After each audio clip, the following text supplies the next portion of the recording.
First Contact's Folly.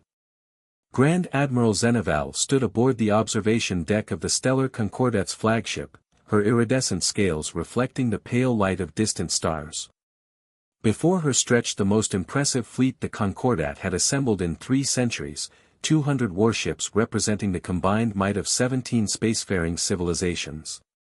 Yet her attention focused entirely on a single blip on the long-range scanners, an unidentified vessel approaching Concordat space at sublight speed. "Another primitive species stumbling into the galactic community," remarked Fleet Commander Kaz, his tentacles rippling with amusement. "Shall we dispatch the standard greeting force?" Zeneval's inner eyelids flickered thoughtfully. First Contact protocols were well established after millennia of the Concordat's rule. New species were to be met with overwhelming force, not to attack, but to ensure they understood their place in the galactic hierarchy from the very beginning.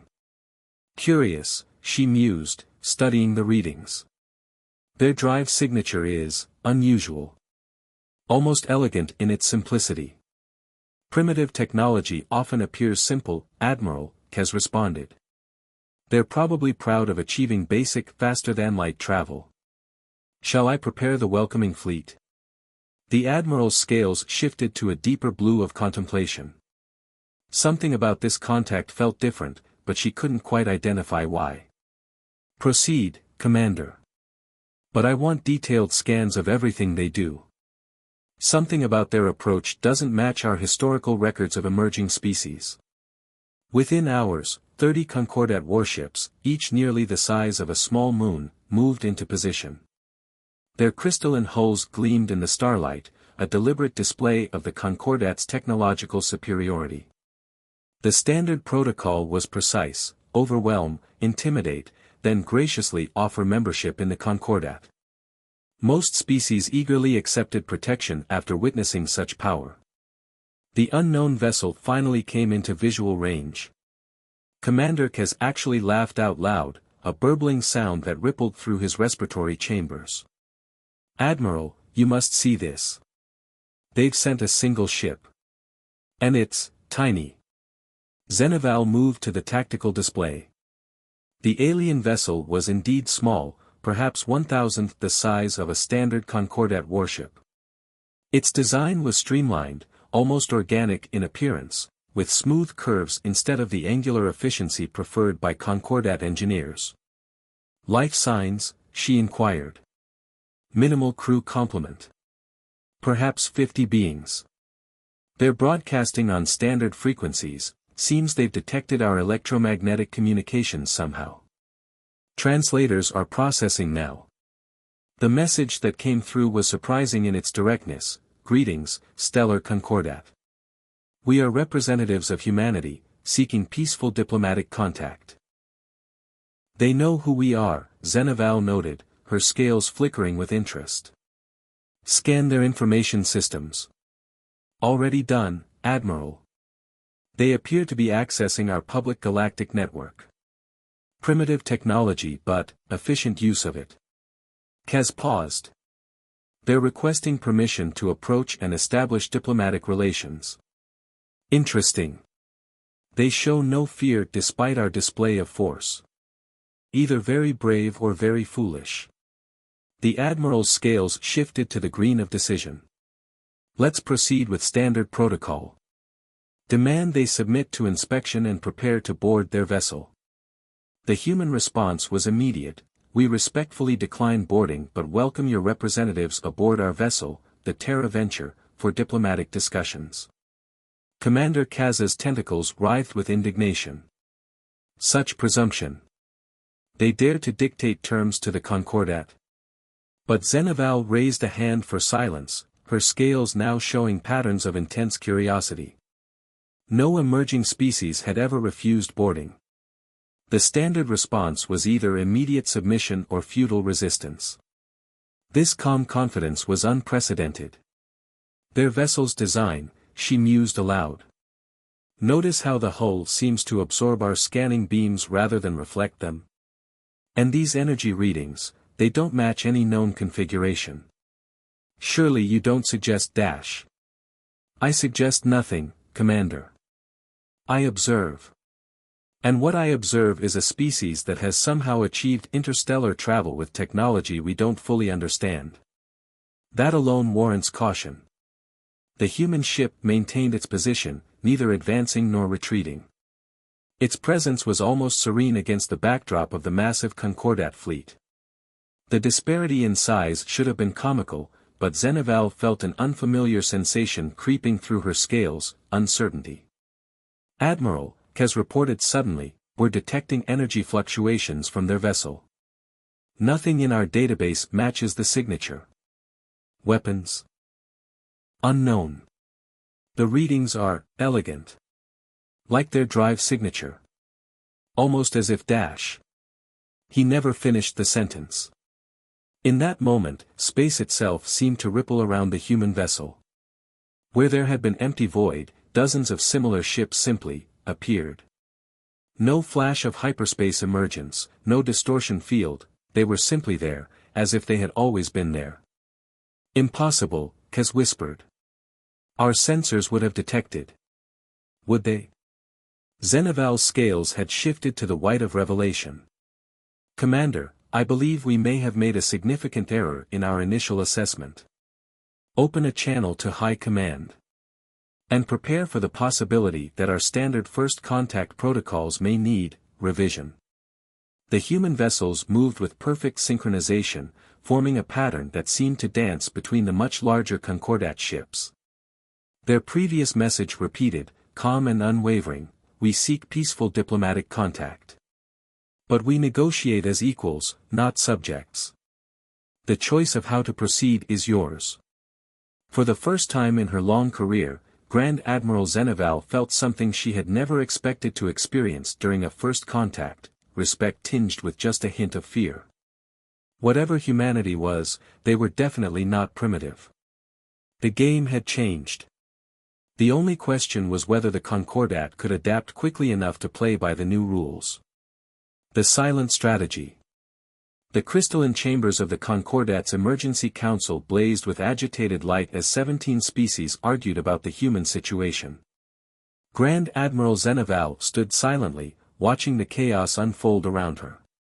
"These humans mock us." Elder VYX of the crystalline collective pulsed with angry red energy. "They dare to demand equal status while fielding ships that could fit in our cargo holds. Yet their technology," countered the silicon-based Ambassador Kate, its geometric form rotating thoughtfully. "Their vessels appeared from nowhere. Our most advanced sensors detected nothing."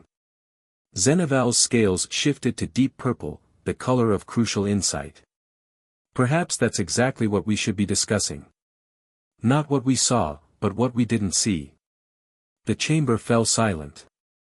In the center of the room, a holographic display showed the Terra Venture and its companion ships, now numbered at exactly 50 vessels.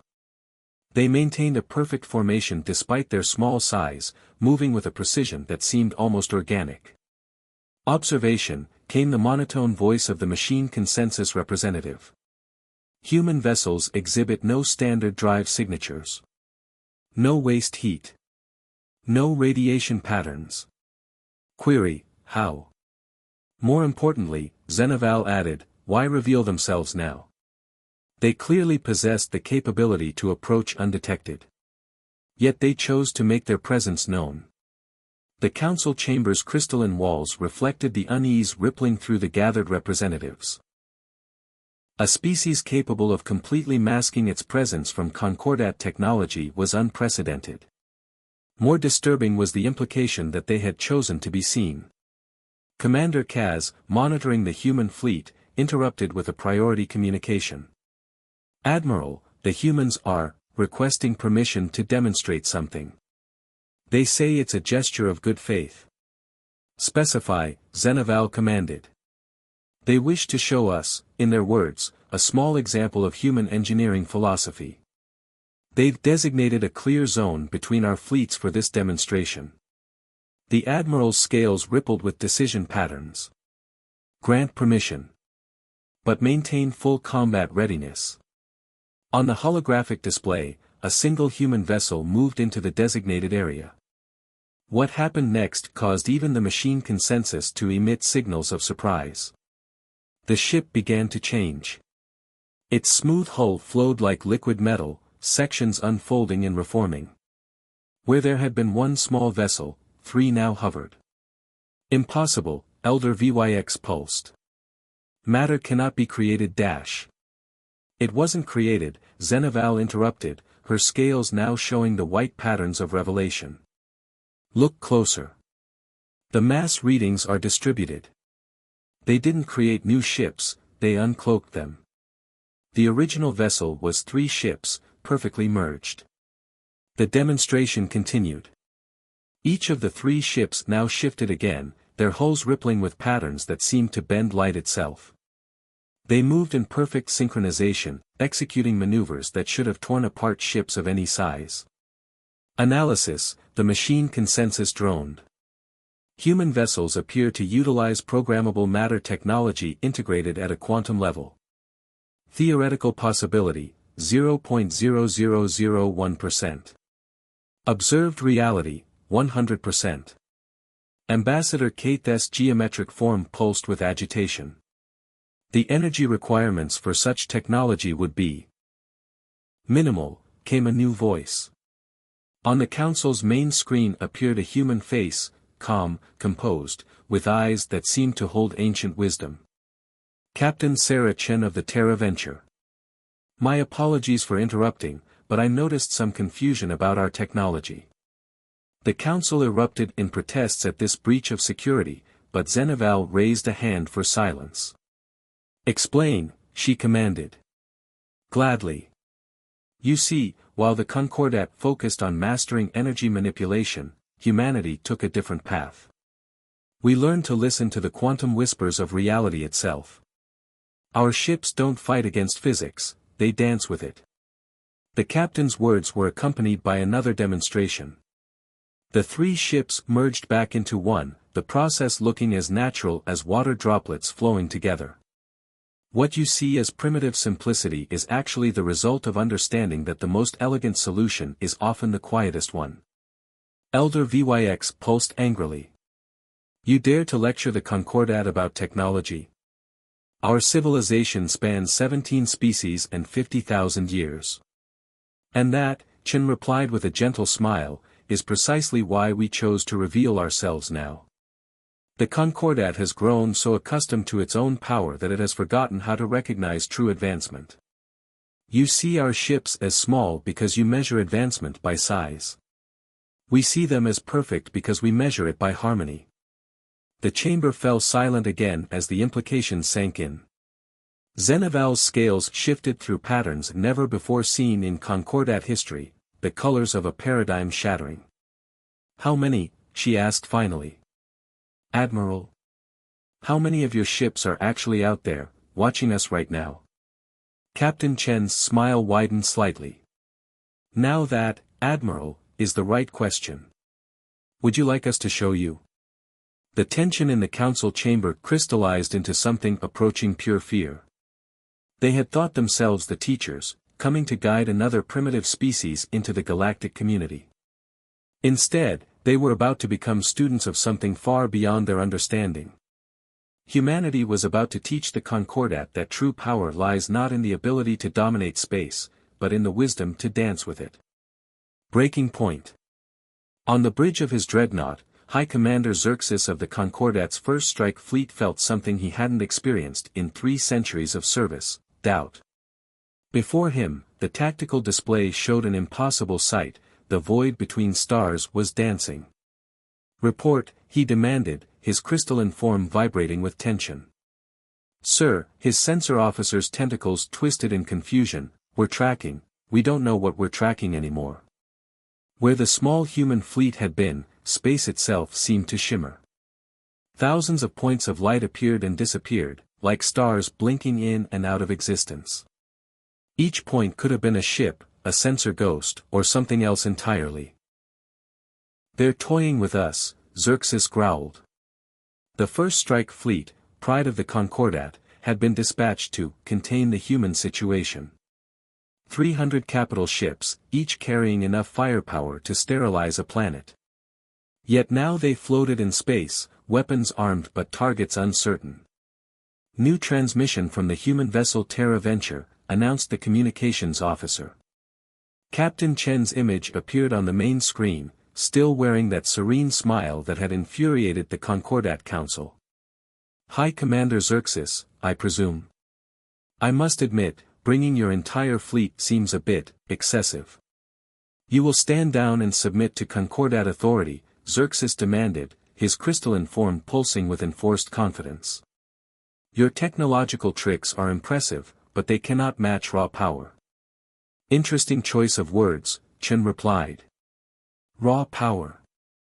Like unrefined ore, perhaps. Crude oil.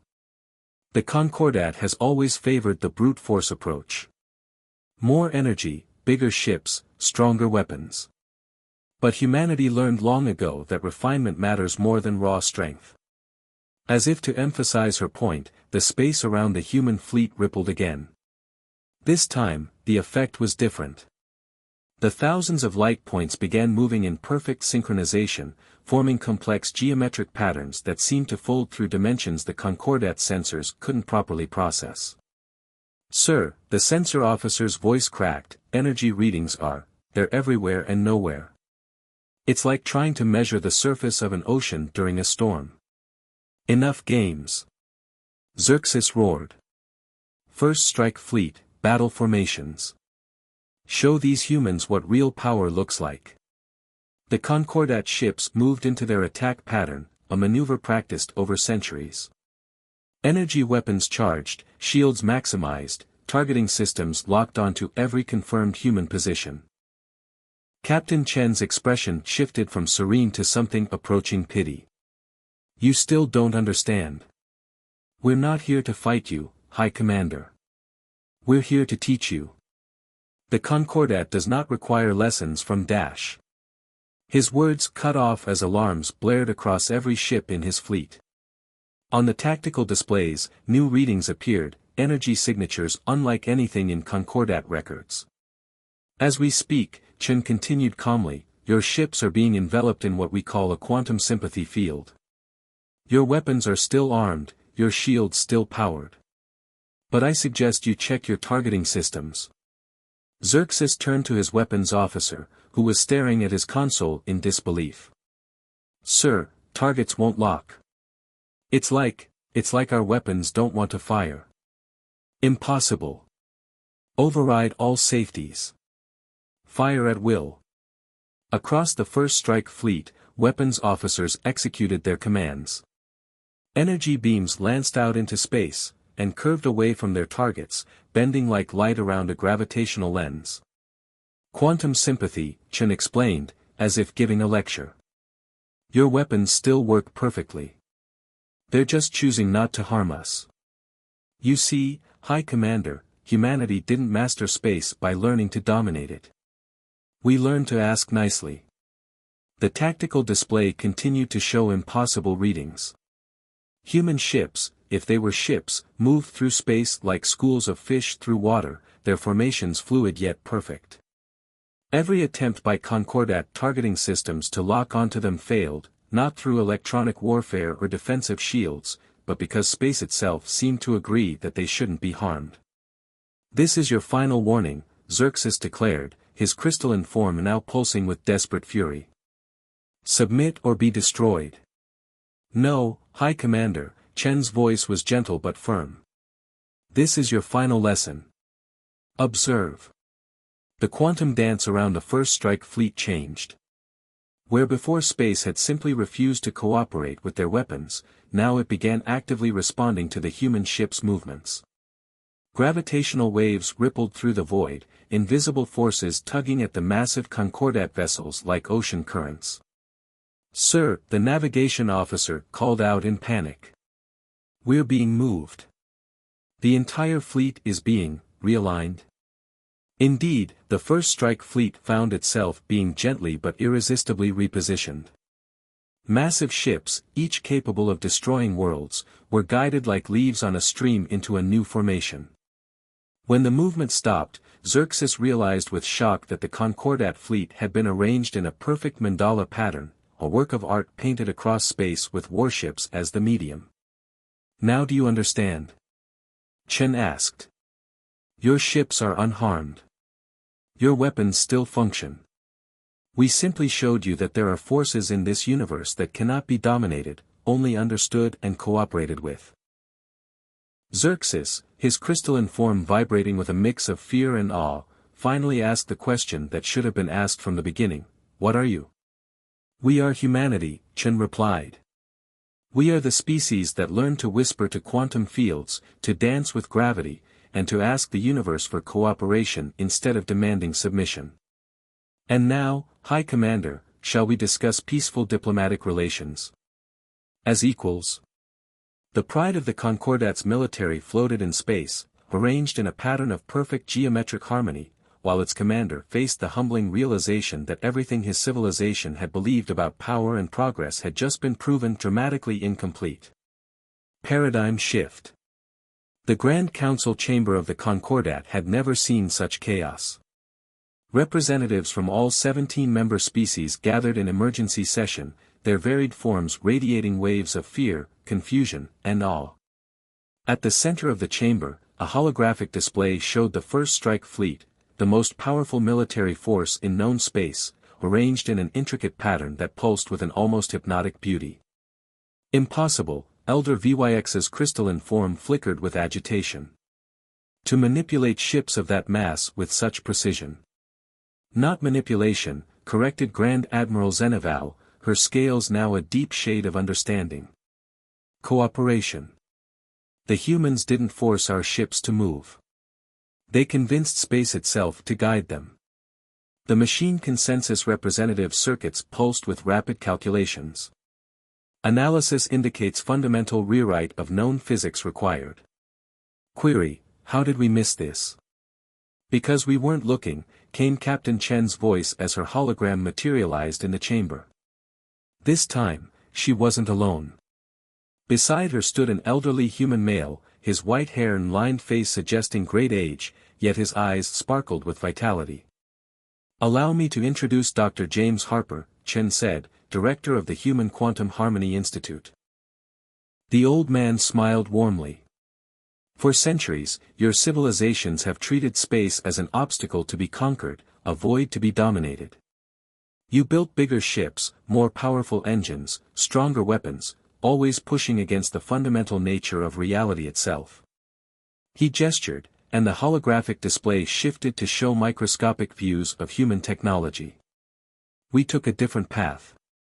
When we first reached for the stars, we were like you, building massive ships and brute force engines. But then we had an epiphany. The display zoomed in further, showing structures that seemed to flicker between solid matter and pure energy. We discovered that the universe isn't a battlefield to be conquered. It's a dance partner waiting for someone who knows the steps.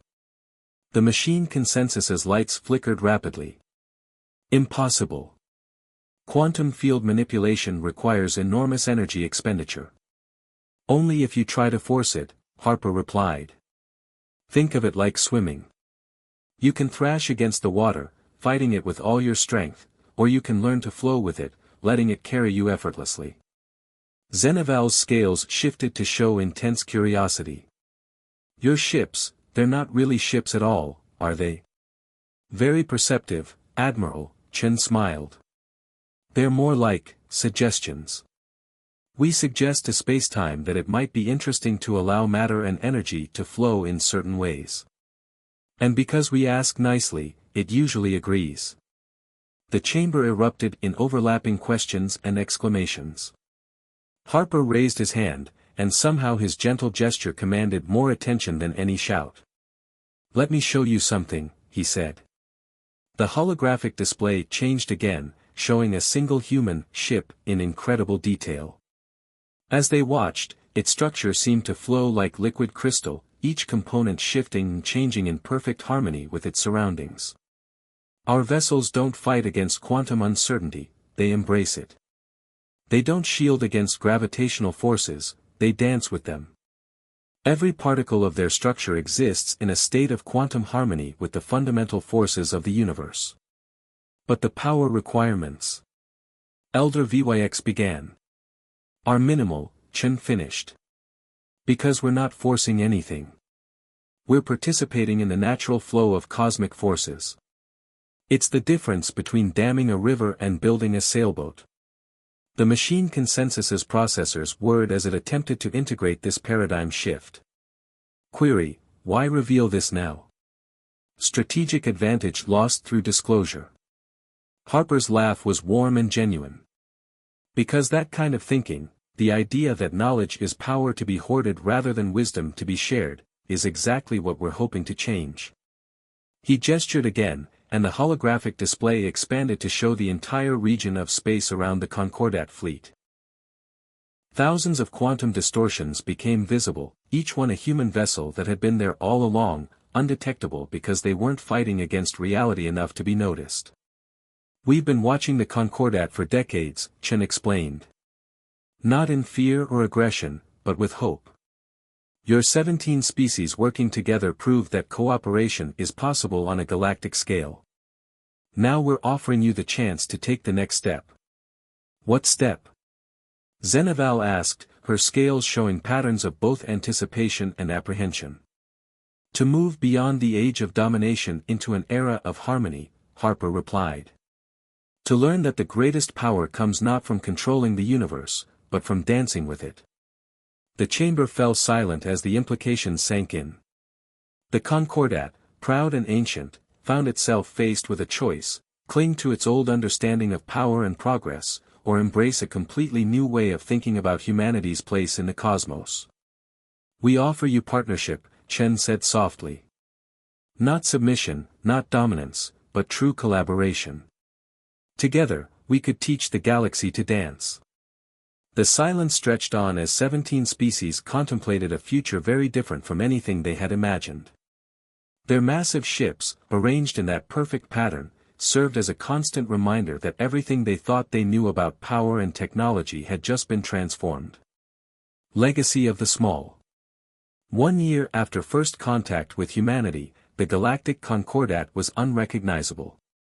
The massive shipyards that had once produced planet-sized warships now housed quantum harmony research centers. Where engineers had once designed ever-larger weapons, they now studied the intricate dance of particles that made human technology possible.